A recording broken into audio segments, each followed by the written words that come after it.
ყოველთვის ამობეხო ბატონო სერგო, რომ მამა არის შემომტანი, ალბათ ეს ისტორიულადაც ასია რაღაც. მამას უწევდა სულ წასვლა, ან ომი, ან რაღაცის მოპოვება და დედა იყო სახლში და უვლიდა შვილებს. თუმცა რა ვიცი, 21 საუკუნეში ასეთი მოდელი გამოგვადგება, როგორ ფიქრობთ?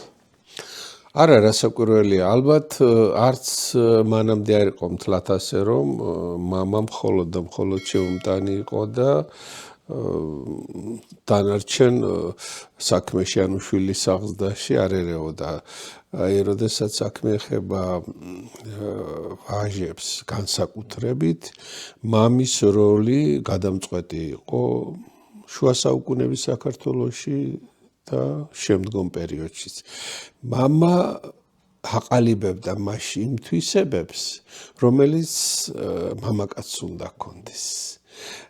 როგორი გამორჩეულიც არ უნდა იყოს დედა და დედა საერთოდ შეუცვლელია შვილისათვის, არის რაღაცები, რაც უშუალოდ მამასთან არის დაკავშირებული.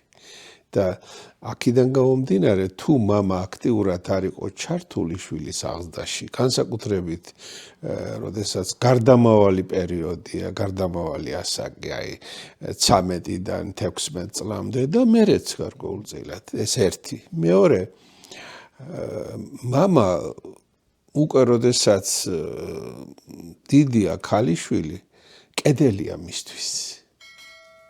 კედელი ისეთი, რომელსაც ვერავინ ვერასოდეს ვერ შეცვლის და აი ეს განსაკუთრებით ჩანს ხოლმე, როდესაც მამა გადის ამ სოფლიდან, ყველაზე მტკივნეულად ამას სწორედ ქალიშვილები განიცდიან.